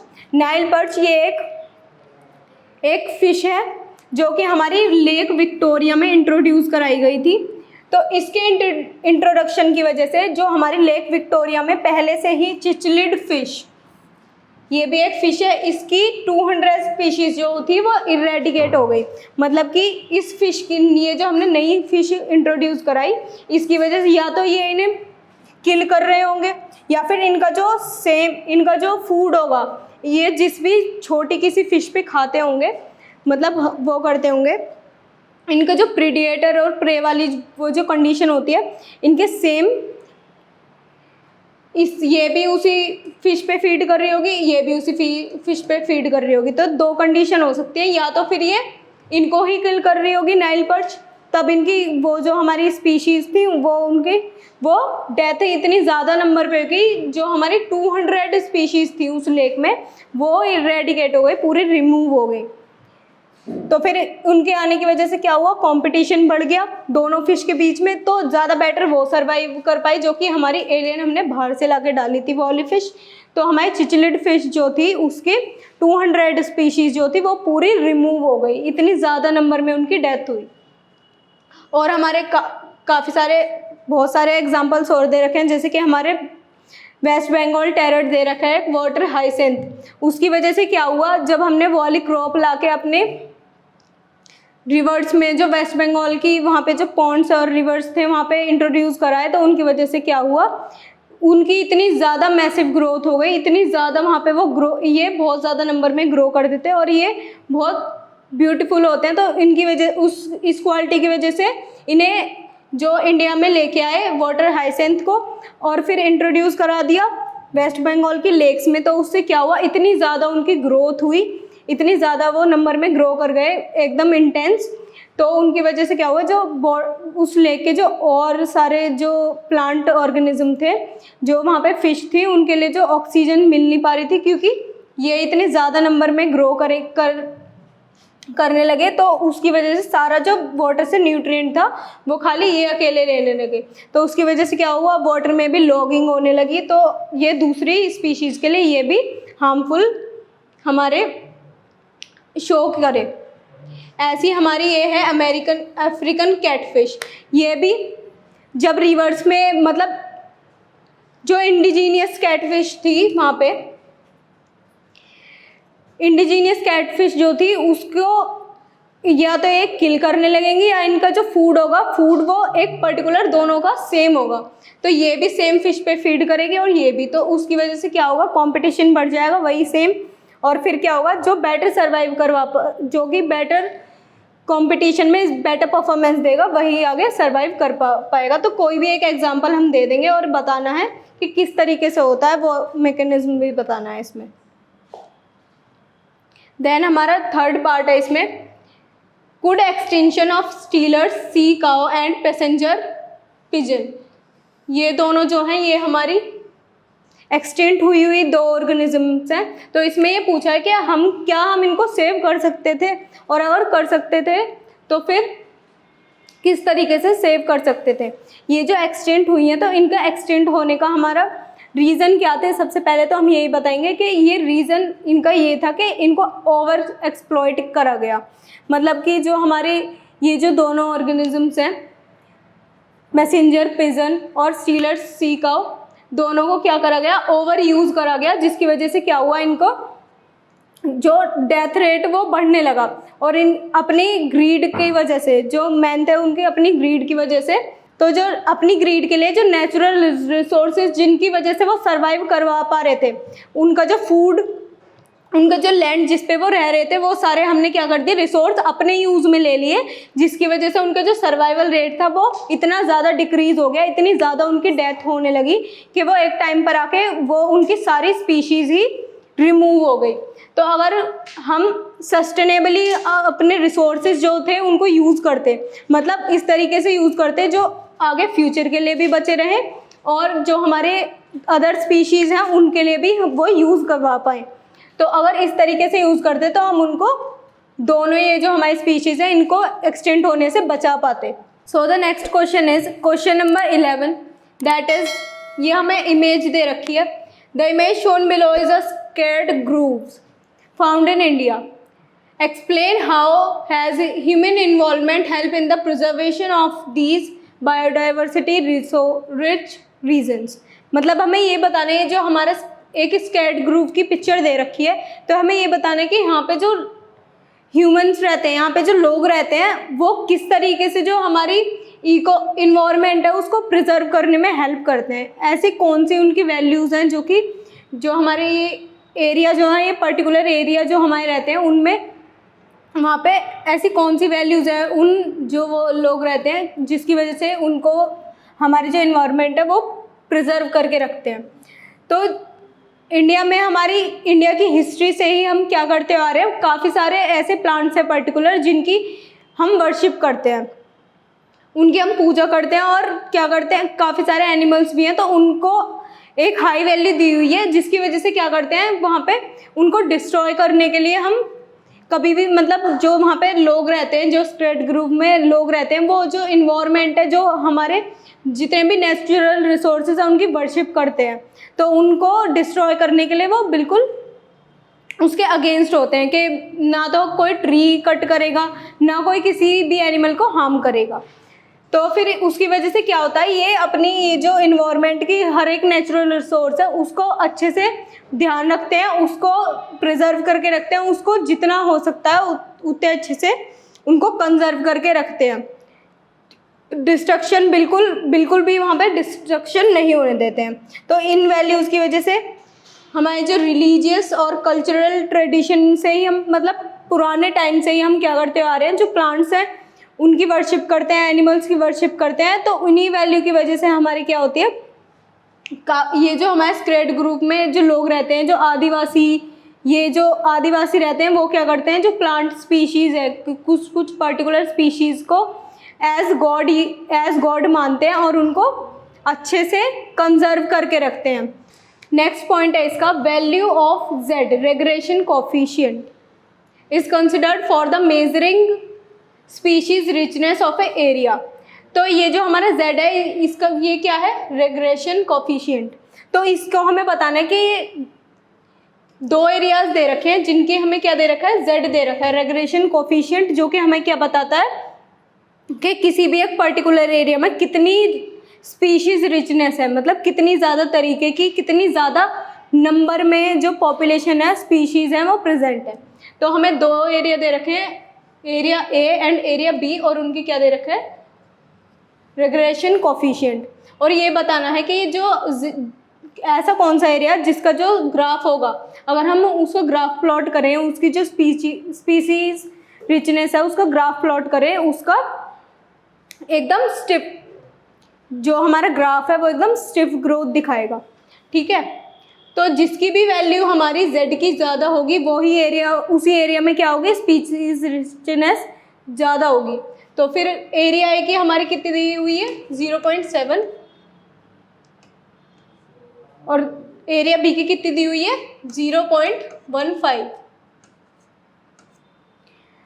तो ज़्यादा किसकी है, हमारी एरिया ए की। तो हमारी एरिया ए की जो स्पीशीज रिचनेस दे रखी है वो हमारी 0.7 पॉइंट, जो जेड एरिया ए के लिए है वो है 0.7, और जेड जो हमारा बी के लिए है वो क्या है, 0.15। तो फिर किसका ज़्यादा होगा, हमारा ए का। तो स्पीशीज रिचनेस का जो ग्राफ होगा, जितनी ज़्यादा जेड की वैल्यू होगी उतना ही ज़्यादा वो क्या जाएगा, स्टिफ जाएगा। तो इसलिए हमारा जो ए का है वो ज़्यादा ग्राफ जो है उसका स्टिफ जाएगा, steeper. Okay, then the next question is question number 12। ये हमें एक इमेज दी हुई है, ये हमारी किसकी इमेज है, जेल इलेक्ट्रोफोरेसिस की। जेल इलेक्ट्रोफोरेसिस टेक्निक जो हमने बायोटेक्नोलॉजी में पढ़ी थी। तो इसमें क्या दिया हुआ है, हमसे पूछा है, if the letter represent sequence length up to 3000 base pairs. तो ये जो हमारी लेडर है इसको बोलते हैं लेडर। तो यहाँ पे लेडर पे हमारे जो डीएनए फ्रेगमेंट्स डालते हैं उनके यहाँ पे वेट के लिए मेजरिंग, लेडर्स पे यहाँ पे मेजरिंग हुई रहती है। तो इसकी जो हाईएस्ट मेजर है वो हमारा कितना जा सकता है, 3000 किलो बेस पेयर्स। ये हमारा हाईएस्ट है। और स्टार्ट कहाँ से होता है, ये हमारा 100 से या फिर 0 से। तो हमें ये बताना है कि जो हमारे ये जो बैंड्स दे रखे हैं, फर्स्ट, सेकंड, थर्ड, फोर्थ, ये जो हमारे बैंड्स दे रखे हैं उसमें 2500 बेस पेयर का कौन सा बैंड होगा। तो जैसे जैसे हम लेडर्स जैसे जैसे ऊपर इंक्रीज हो रहे हैं तो उसी के साथ साथ हमारे जो बेस पेयर है, किलो बेस पेयर, वो इंक्रीज हो रहे हैं। तो और इसका लास्ट जो मेजरिंग है, मेजर जो है लास्ट, वो 3000 का है। तो उसके आसपास वाला ही कौन सा होगा, सबसे ऊपर जो होगा लैडर स्केल में जो सबसे ऊपर होगा वो कौन सा होगा हमारा 2500 किलो बेस पेयर वाला। ठीक है, और हमें बताना है 100 बेस पेयर का कौन सा इसमें से डीएनए का बैंड होगा। तो 100 कहाँ पे होगा, सबसे नीचे ही होगा। 100 से स्टार्ट हो रहा है तो सबसे नीचे वाला जो लैडर स्केल पे आएगा वो होगा हमारा 100 बेस पेयर वाला।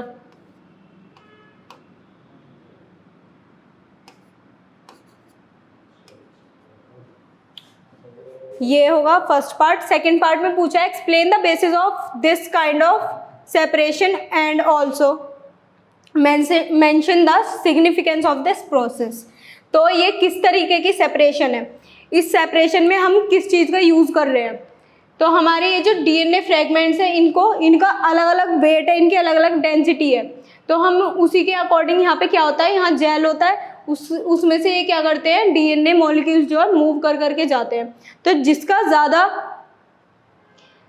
ज़्यादा वेट होगा, जो जितना बड़ा फ्रेगमेंट होगा वो ही, जिसकी ज़्यादा लेंथ होगी वो क्या कर पाएगा, आगे तक मूव नहीं कर पाएगा।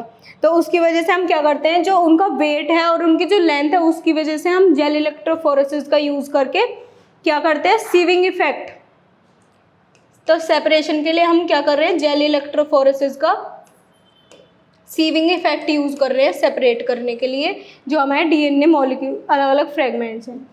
और हमें बताना है कि इस प्रोसेस का सिग्निफिकेंस क्या है। इस प्रोसेस का सिग्निफिकेंस ये है कि जो हमारे डीएनए के अलग अलग मॉलिक्यूल्स मिल रहे हैं, हमें जो जीन ऑफ इंटरेस्ट चाहिए, हम ये जेल इलेक्ट्रोफोरेसिस क्यों कर रहे हैं, हम इसलिए कर रहे हैं जो हमारे पास डीएनए के अलग अलग फ्रेगमेंट्स हैं, जो हमने डीएनए रिस्ट्रिक्शन एंजाइम से जब हम डीएनए को कट करते हैं तो उसके बाद हमें अपने जीन ऑफ इंटरेस्ट चाहिए। तो फ्रेगमेंट्स इतने सारे हैं, हमें इतनी छोटी वो जीन ऑफ इंटरेस्ट हम उसको ऐसे ढूंढ नहीं सकते, उसके लिए हमें क्या करना पड़ता है, जेल इलेक्ट्रोफोरेसिस करनी पड़ती है और उससे हमें क्या मिलती है, अपनी जीन ऑफ इंटरेस्ट। तो फिर इसका सिग्निफिकेंस क्या है कि जो अलग अलग बैंड हमें मिले हैं, लाइट बैंड, डार्क बैंड, उनमें से अपनी जीन ऑफ इंटरेस्ट जिसका कि नॉन वेट और लेंथ होती है उसके अकॉर्डिंग उसको अपनी जीन ऑफ इंटरेस्ट को एक्सट्रैक्ट कर पाएँ। तो इसका सिग्निफिकेंस क्या है, to extract gene of interest. So the next question is question number 13, that is some restriction enzymes break a phosphoester bond on both the DNA strands such that only one end of each molecule is cut. These end have region of single strand DNA. तो इसमें बता रखा है कि कुछ जो restriction enzymes होते हैं वो जो डीएनए के दोनों स्ट्रैंड्स होते हैं, अलग अलग स्ट्रैंड्स होते हैं, तो कुछ एंजाइम दोनों ही स्ट्रैंड्स पे क्या कर सकते हैं, कट लगा सकते हैं। तो एक ये हमारा रिस्ट्रिक्शन एंजाइम दे रखा है BAMH1. BAMH1 is one restriction enzyme which binds at the recognition sequence. ये हमारा एंजाइम दे रखा है BAMH1 और इसका रिकॉग्निशन सीक्वेंस दे रखा है 5' G8TCC, दैट इज़ फॉर 3''। तो ये हमारे BAMH1 का सीक्वेंस दे रखा है जो कि ये कट करेगा, जो जिस फ्रेगमेंट पे, जिस सीक्वेंस पे ये हमारे जो डीएनए फ्रेगमेंट है उस पर कट लगाएगा। Please this sequence just after the 5 guanine on each strand. जहाँ पे हमारा इसमें क्या बोला है, ये जो BAMH1 है, जो भी हमारे डीएनए का फ्रेगमेंट दे रखा है, इसमें जहाँ पे भी ग्वानिन्स आएंगे, 2 ग्वानिन्स के बीच में कट लगाएगा। जैसे कि यहाँ पे दिया हुआ है 2 ग्वानिन्स है, ये हमारे 2 ग्वानिन्स होंगे यहाँ पे, तो यहाँ पे कट लगाएगा। तो हमसे ये पूछा है कि अगर ये जो हमारा BAMH1 है ये 2 ग्वानिन के बीच में कट लगाएगा, तो हमसे ये फर्स्ट क्वेश्चन क्या पूछा है कि ये जो इसका ऑब्जेक्टिव क्या है, ये रिस्ट्रिक्शन एंजाइम के ये जो एक्शंस हम जो इसके ये जो एक्शन है इसको कट करने का, इसका हमारा ऑब्जेक्टिव क्या है, किस तरीके से कट कर रहे हैं। तो फिर हमें ये क्या करता है, ये कंपैटिबल एंड्स जो ढूंढता है सबसे पहले, जो हमारे BAMH जो है हमारा रिस्ट्रिक्शन एंजाइम, ये कट्स ढूंढ के कॉम्प्लीमेंट्री वहाँ पे क्या करेगा, एंड्स पे कट लगा देगा, जो ये हमारे 5' to 3' है।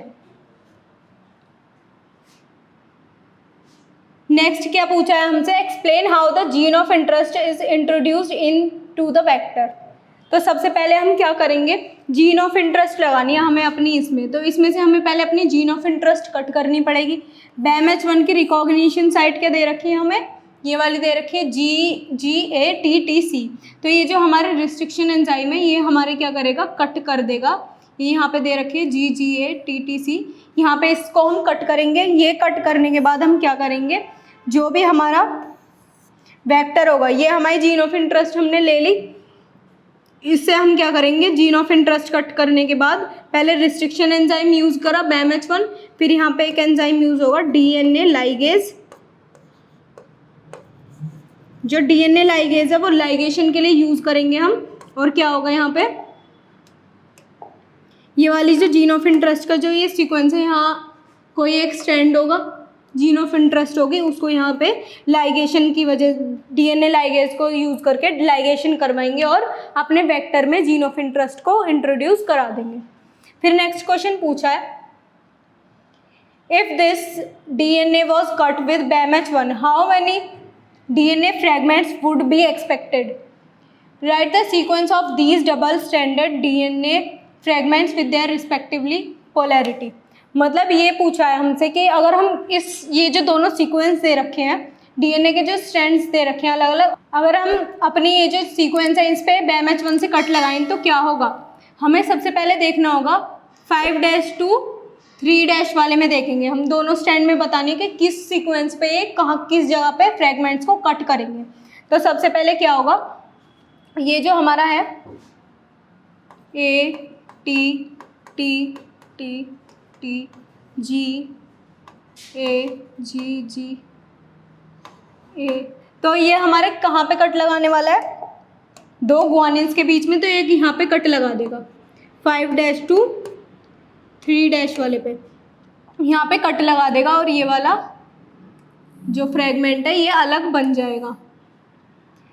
यहाँ पे कट लगाने के बाद 5' to 3' यहाँ पे अलग ये फ्रेगमेंट बन जाएगा, ये बन जाएगा 5' to यहाँ पे कट लगाने के बाद 3' यहाँ से और यहाँ पे 5' प्राइम एंड बन जाएगा।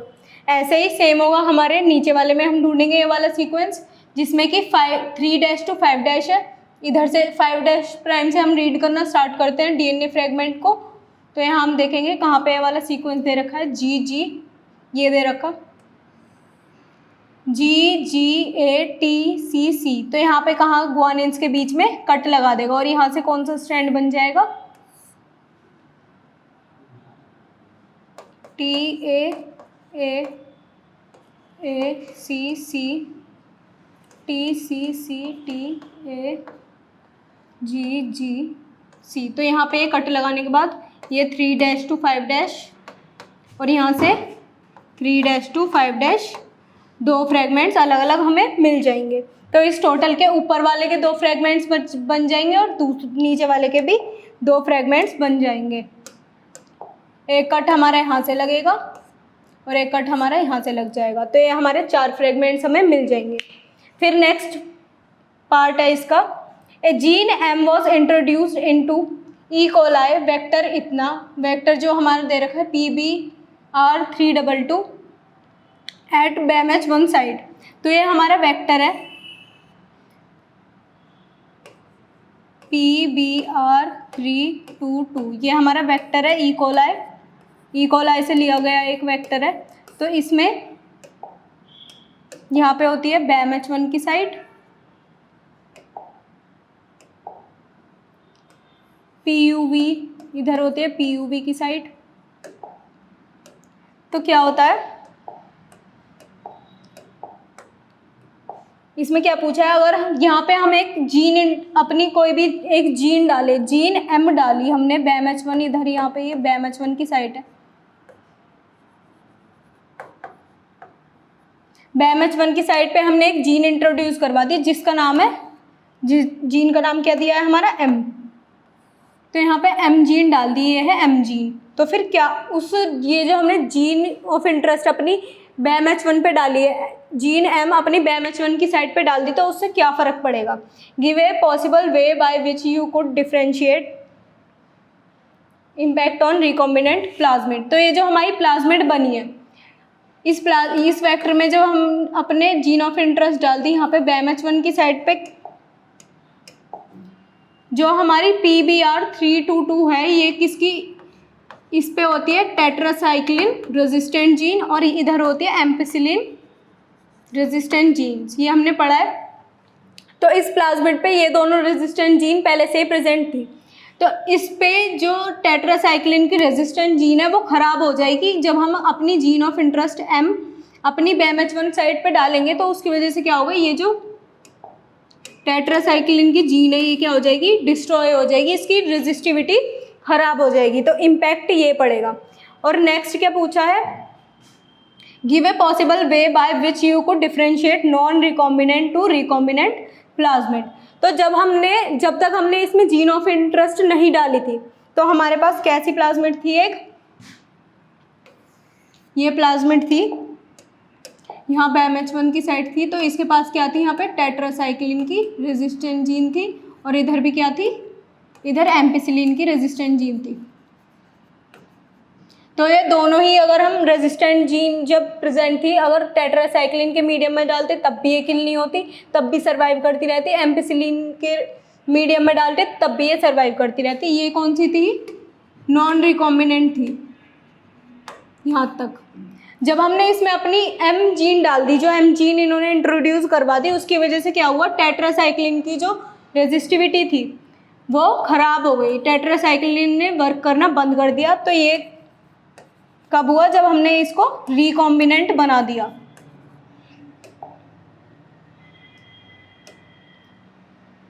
रिकॉम्बिनेंट बनाने की वजह से क्या हुआ, इसमें जो जीन ऑफ इंटरेस्ट डालने की वजह से टेट्रासाइक्लिन जीन हो गई ख़राब। उसकी वजह से क्या होगा, अब ये जो हमारी नॉन रिकॉम्बिनेंट जीन थी, इसके पास तो रेजिस्टिविटी टेट्रासाइक्लिन की भी है, एम्पिसिलिन की भी है, पर हमारी जो रिकॉम्बिनेंट बनाई है हमने, जिसमें जीन ऑफ इंटरेस्ट डाली है, उसमें खाली किसकी रेजिस्टिविटी है, एम्पिसिलिन की रेजिस्टिविटी है, और टेट्रासाइक्लिन की रेजिस्टिविटी इसकी ख़त्म हो चुकी है। तो हमें अब क्या करना होगा, हम दो प्लेटिंग करेंगे।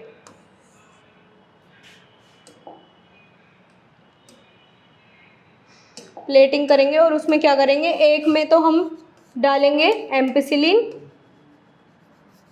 एम्पिसिलिन मीडियम डालेंगे, और एक में डालेंगे टेट्रासाइक्लिन मीडियम। तो एक बार हम क्या करेंगे, जो हमारे कुछ नॉन रिकॉम्बिनेंट्स हैं और कुछ हैं रिकॉम्बिनेंट्स, कुछ के पास तो है हमारी M जीन है जो हमने इंट्रोड्यूस कराई है, और कुछ के पास नहीं है, तो हम इसमें भी डालेंगे, इसमें भी डालेंगे। तो जो भी हमारे रिकॉम्बिनेंट्स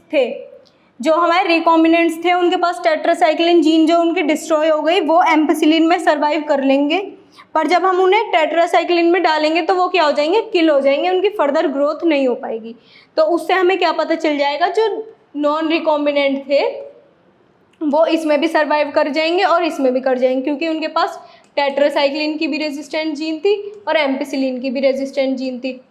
तो दोनों में ही सर्वाइव करने की वजह से क्या होगा, हमें पता चल जाएगा, इसमें जो मीडियम्स बचे हैं और इसमें जो दोनों में बच गए वो तो है हमारे रिकॉम्बिनेंट, और जो हमारे नॉन रिकॉम्बिनेंट्स हैं वो टेट्रासाइक्लिन के मीडियम में ग्रो नहीं कर पाएंगे। तो इसकी वजह से हम क्या करवा पाएंगे, दोनों को डिफ्रेंशिएट कर पाएंगे, नॉन रिकॉम्बिनेंट्स को रिकॉम्बिनेंट प्लाज्मिड्स से। So this is our last question. इसमें क्वेश्चन में क्या हमें एक हिस्टोग्राम दिया हुआ है, इसमें क्या है, GM crop specially BT crop are known to have higher resistance to pest attack.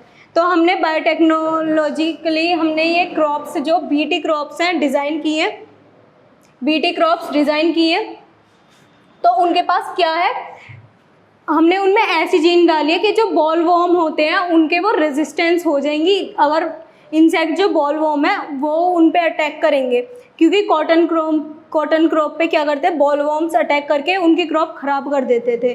तो हमने बायोटेक्नोलॉजी का यूज़ करके उनमें क्या किया, ऐसी जीन इंट्रोड्यूस कराई जिसकी वजह से वो डिस्ट्रॉय ना करे और वो जो इंसेक्ट है वो किल हो जाए। तो फिर क्या हुआ कि ये चार हमारे अलग अलग लैंड से क्रॉप्स की हमारी वो दिखा रखी है कि जो BT क्रॉप्स थी और जो नॉन रिकॉम्बिनेंट क्रॉप्स थी, जिसमें कि मतलब हमारी जीन जो थी वो जो हमारी जो जीन है बीटी क्रॉप में जो जीन थी वो डाली थी वो नहीं है, ये लाइट शेड वाली, और ये जो डार्क शेड वाली ये हमारी बीटी क्रॉप है जो कि रेजिस्टेंट है बॉलवर्म से। तो उनका ग्राफ दिया हुआ है, तो हमें बताना है इसमें successfully which of the above 4 lands have successfully applied concept, मतलब इन चारों में से हमें बताना है कि बायोटेक्नोलॉजी का यूज़ करके सबसे अच्छे तरीके से कौन सी ऐसा फार्म था जिन्होंने अच्छी वाली जो हमारे बीटी के जो प्लांट बीटी क्रॉप्स थी वो डिज़ाइन करवा पाए। तो ये जो हमारे 4 फार्म लैंड्स दे रखे हैं इनमें अलग अलग, इनमें से सारी क्लाइमेटिक कंडीशंस जो थी वो सारे सेम प्रोवाइड कराई गई, सारे इनमें जो पेस्टिसाइड इंसेक्टिसाइड्स जो थे वो सेम प्रोवाइड कराए गए पर अलग अलग अमाउंट में। तो हमें क्या दे रखा है यहाँ पे, पेस्टिसाइड और इंसेक्टिसाइड्स कितने अमाउंट में यूज़ करिए। तो ऐसा होना चाहिए कि जो हमारे बीटी क्रॉप्स हैं उनमें जिसमें कम इंसेक्टिसाइड्स यूज़ होंगी, जिसमें कम इंसेक्टिसाइड यूज़ होगी वो ही ज़्यादा अच्छी बीटी क्रॉप हमारी तैयार हुई है। तो सबसे हम देखेंगे सबसे कम बीटी क्रॉप को किस में इंसेक्टिसाइड सबसे कम किस में यूज़ हुए हैं, ये ग्रे वाली हमारी जो सेकेंड लैंड फॉर्म है इसमें हमारे सबसे कम इंसेक्टिसाइड यूज़ हुए हैं। तो सबसे अच्छी क्रॉप किसने तैयार करी, बीटी क्रॉप, जो हमारी लैंड सेकंड में हमारी ग्रो कर रही थी वो हमारी सबसे बेस्ट क्रॉप थी बीटी क्रॉप, क्योंकि जितनी हमारी बीटी क्रॉप अच्छी होगी उतने ही इंसेक्ट हमें किल करवाने की ज़रूरत ही नहीं पड़ेगी, क्योंकि जो हमारी बीटी क्रॉप है उसका सिग्निफिकेंस क्या है कि जब भी कोई भी वो जो इंसेक्ट है जो कि हमारी बॉलवर्म है जो कि कॉटन क्रॉप पे इंसेक्ट अटैक करने वाले थे वो अपने आप ही किल हो जाएंगे। जब वो बीटी क्रॉप पे अटैक करेंगे तो क्या होता है, जो हमने क्राई जीन इंट्रोड्यूस करवाई है बीटी क्रॉप को तैयार करने के लिए वो हम उसकी जैसे ही गट में जाते हैं तो पीएच चेंज होते ही एक्टिव हो जाते हैं और उनकी क्या हो जाती है, फाइनली डेथ हो जाती है। तो हमें पेस्टिसाइड का यूज़ करना ही नहीं पड़ेगा अगर हमारी बीटी क्रॉप अच्छी होगी। तो लैंड सेकंड जो है वो बेस्ट क्रॉप हमारी उसने प्रोड्यूस करी है। फिर नेक्स्ट क्वेश्चन पूछा है कि cotton bollworm were introduce in another experiment study of the above farmland where, बाद में क्या एक और एक्सपेरिमेंट करा गया कि ये जो हमारे बीटी क्रॉप्स हैं कुछ ऐसे प्लांट्स थे जो कि जिनमें क्राइजीन इंट्रोड्यूस करा के बीटी क्रॉप बनाई और कुछ हमारे नॉर्मल कॉटन प्लांट्स थे। तो उसमें क्या करा है, ये जो बॉलवर्म्स थे जो उन पे अटैक करते हैं उनको उस फार्म में जिसमें कि ये दोनों तरीके की बीटी क्रॉप्स और नॉर्मल क्रॉप्स थी उनमें इंट्रोड्यूस करा दिया दोनों को। और उन्होंने क्या किया, बीटी क्रॉप्स तो क्योंकि जब भी उन्होंने बीटी क्रॉप्स पे अटैक किया तो वो क्या हो गए, किल हो गए। किल क्यों हो गए, बीटी क्रॉप्स के पास थी क्राइजीन, तो वो जो बॉलवर्म है उनके रेजिस्टेंट हो गए।